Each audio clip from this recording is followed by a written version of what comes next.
Hello and welcome to Charter Local Edition Northwest. Today we're in Coos Bay, Oregon, and we're talking to Joanne Verger. She's a former senator and a longtime public servant. Thank you for joining us. I'm happy to be here. You have long wanted the Oregon coastal communities to unite. Tell us what the benefits are about that, why it's so passionate for you.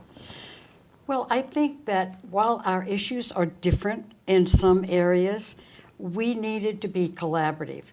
And we needed to be a more powerful voice for the coast. We did not have a powerful voice. We spoke individually, and that was nice, but not what it is when you speak with one voice. And that has been accomplished, and I'm thrilled. What do you think, now that there is more of a block effort to go to the Oregon Legislature, needs to be done next to take it to the next level?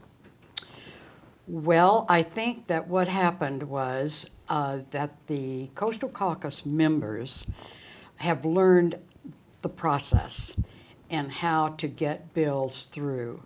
I think now they're talking about expanding it to people that are not on the coast. I think one of the reasons is that they've been so successful. You have to be careful about that. I'm not sure if I were there, I would be as gung-ho about that. I think it's tempting to bring other people in and to expand your interest to other parts of the state.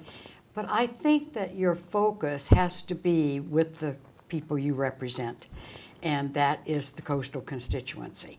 And we have a lot of problems. We have not perfected wave energy or wind, which we have to move further out in the ocean. We still have a lot of marine reserve things that are going to come up over the years. I think they're going to have a lot on their plate. So I'm not sure of how they're going to handle that.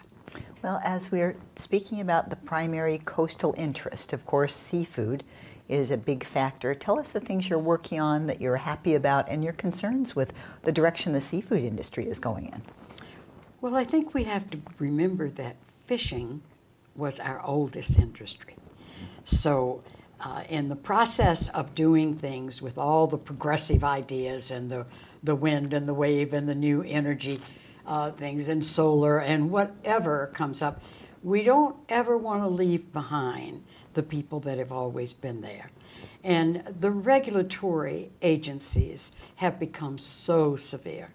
And as time went on, there's been such a movement in the environmental community that has been very, very, I wouldn't say harmful, but I would say it slows down a lot of the progress that might be made. And the fishermen used to just go fish. That's what they did. And they put them in the boat and they brought them home. Now they tell them what they're going to catch, how many they can catch, how many hours they can be out to do that. And they don't always have that information until the morning they're going to leave. So I think that you have to realize that those are unreasonable demands on fishermen. I love fishermen.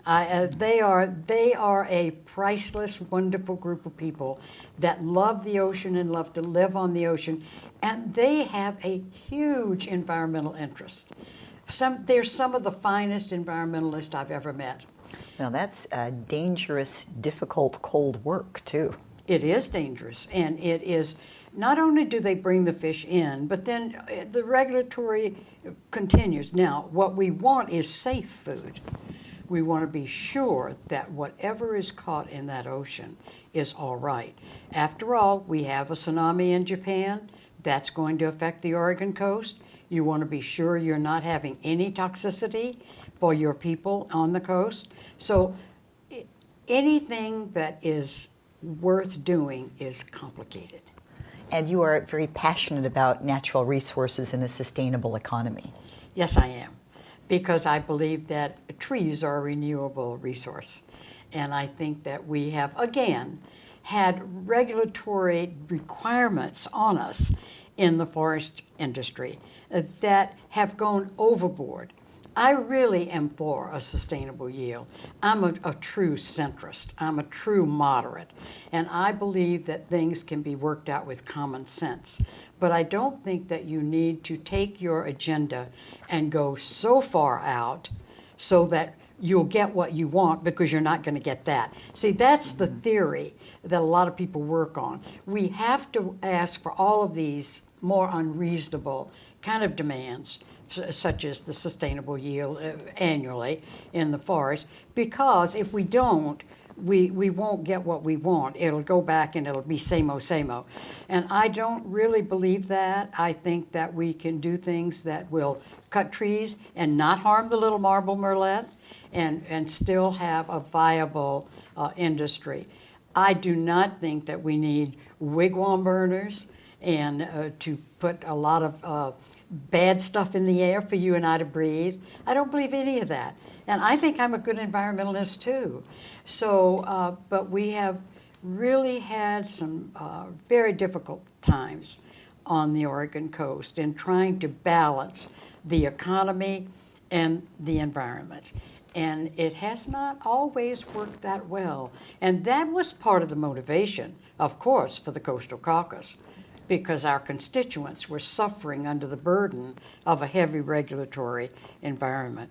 It has gotten better, and I think that we have some reasonable people on the environmental side that see the necessity of having a balance.